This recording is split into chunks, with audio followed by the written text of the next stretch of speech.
Welcome, you're watching Vox News, your daily news updates with Rita Kamkumo. Our headlines today: the Gambia urges the Myanmar government to protect the Rohingya minority following Monday's military coup.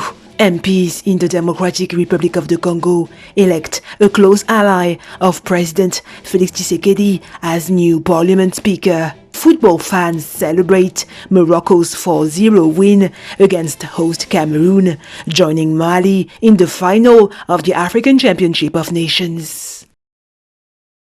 Our top story today: the Gambian government on Wednesday demanded that Myanmar coup leaders protect the Muslim Rohingya ethnic minority group not recognized as citizens of Myanmar, a mostly Buddhist country in Southeast Asia.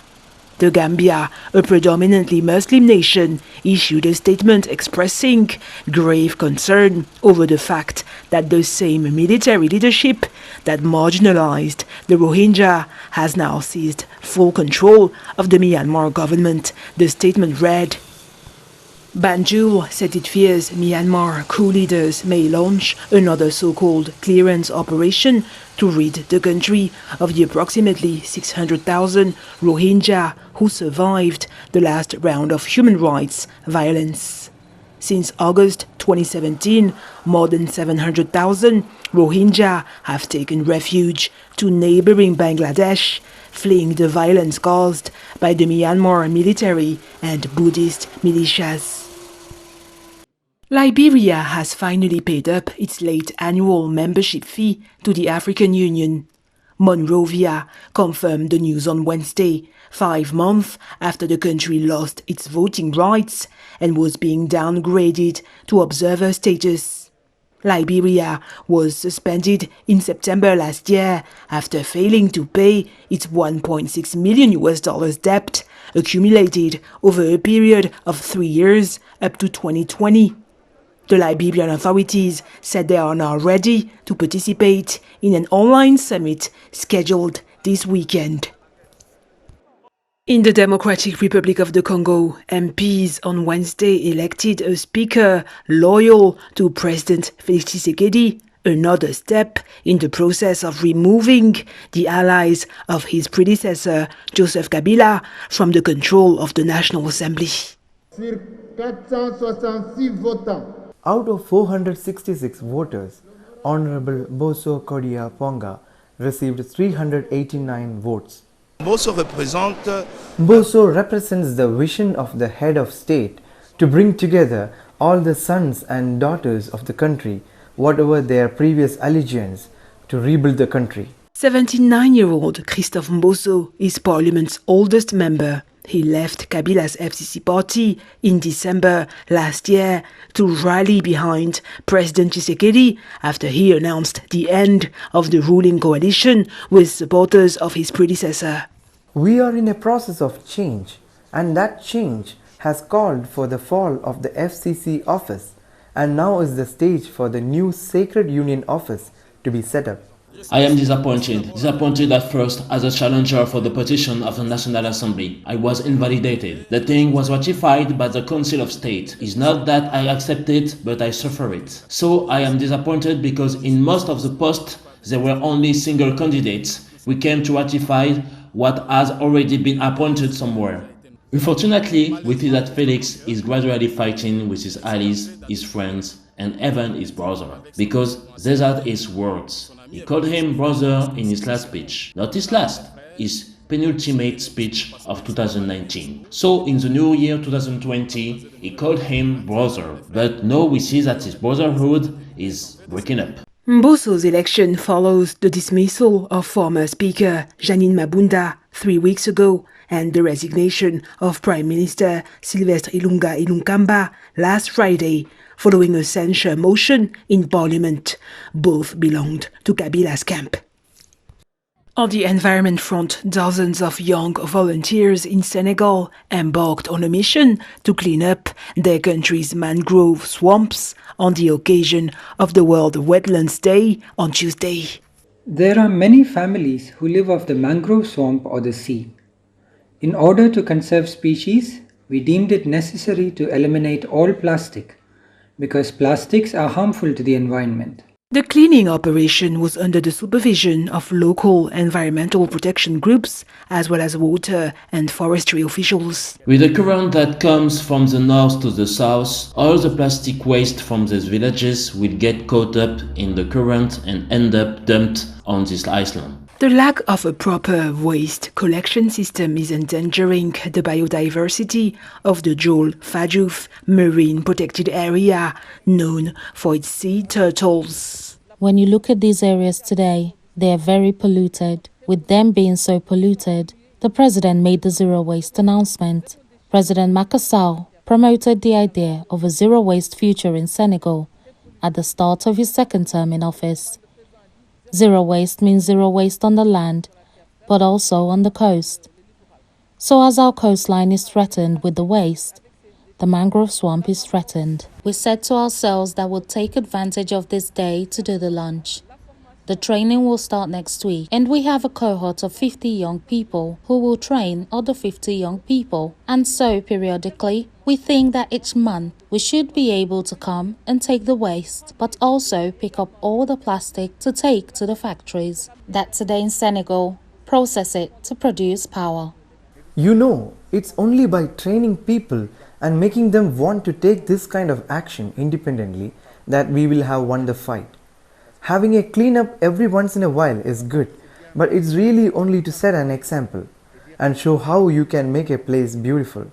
A beautiful place is a place without waste, a healthy place, because every living being has the right to live in a clean and healthy place. Once they have completed the different training programs, the younger volunteers will have the opportunity to apply to jobs around the wetlands and in oil companies operating in the area.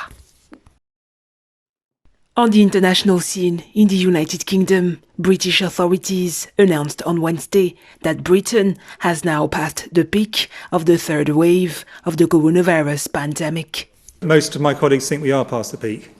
Now, that doesn't mean you could never have another peak, but at this point in time, provided people continue to follow the guidelines, we're on the downward slope of cases of hospitalisations and of deaths in all four of the nations of the United Kingdom. So I think we do think at this point, this peak at least, we are past. With every jab and every day, we have more evidence about the effectiveness of these vaccines. New research from Oxford University suggests the protection provided by the first dose of the Oxford AstraZeneca vaccine kicks in after 3 weeks and lasts right the way through to the booster at 3 months. And research also shows that the Oxford AstraZeneca vaccine seems likely to reduce transmission to others. And in the days leading up to our review point in the week of the 15th of February, we will be accumulating even more data, helped by NHS Test and Trace, so that we can begin to chart a way ahead, starting, if the data allows, with the reopening of schools on March the 8th. And I'll be setting out as much as we can about that roadmap forward on February the 22nd. The reassuring news comes as over 10 million people have already received a first dose of a COVID-19 vaccine across the country. To get this life-saving medicine into the arms of the nation at the kind of speed that we're seeing, we're relying on the doctors and the nurses and all the staff of our NHS. And it's thanks to their effort, the most colossal in the history of our National Health Service, that we have today passed the milestone of 10 million vaccinations in the United Kingdom, including almost 90% of those aged 75 and over in England, and every eligible person in a care home. British Health Secretary Matt Hancock welcomed the news as a hugely significant milestone in the national effort against the virus.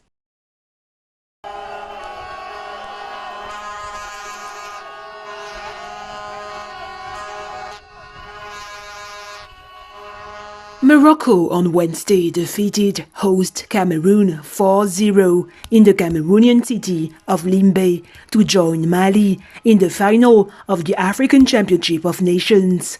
Football fans in Douala rejoiced over Mali reaching the final alongside title holders Morocco. I think that the Morocco-Mali final is a final that is deserved on all levels. Morocco, being a double champion, can only defend what is due to it, and I also think that the Malians on the other side, they know what they have to do, because the whole nation, whether it is Cameroon, Mali, we are behind Mali. Morocco and Mali. I can see that Mali will win the African Nations Championship because with the way they play, they are determined. Morocco too, well, may the best win. Joyful supporters rushed to the Douala Stadium in the heat of the moment, ignoring coronavirus safety guidelines. A scandal, according to one resident. It's a scandal, but you see, there are people who make an effort not to understand exactly what they are being asked to do. That's why they don't do what they are asked to do. Barrier miseries are something that is automatic. It has to circulate in your veins as if it were our blood. But people make an effort not to respect them, that's why it's a scandal. Sometimes you find people coming in with the mask on properly, but then they take it off. It's a question of habit and it's a question of information. But it's also a question of personality. Morocco will face Mali in Cameroon's capital city, Yaoundé, on Sunday, hoping to join the Democratic Republic of Congo as two-time winners of the African Championship of Nations. Last but not least, on the football scene, Liverpool manager Jurgen Klopp said this Thursday that his players were not fresh enough following their surprise defeat to Brighton. It was a tough week. And today we were not fresh enough, means then good enough to break the formation of Brighton. And in the end, they scored a goal, had other chances, we kind of as well, but they scored, and that's why they deserve to win. The best way to defend Brighton is to keep the ball, and for keeping the ball, you have to pass the ball from A to B, and A should be Liverpool, and B should be Liverpool, and very often B was Brighton because we passed the ball in their feet. The Reds are now facing a mountain to climb to retain their Premier League title, following their shocking defeat on Wednesday, while Manchester City moved 3 points clear at the top with its 2-0 win against Burnley. That's it for today. Thank you for watching Vox News.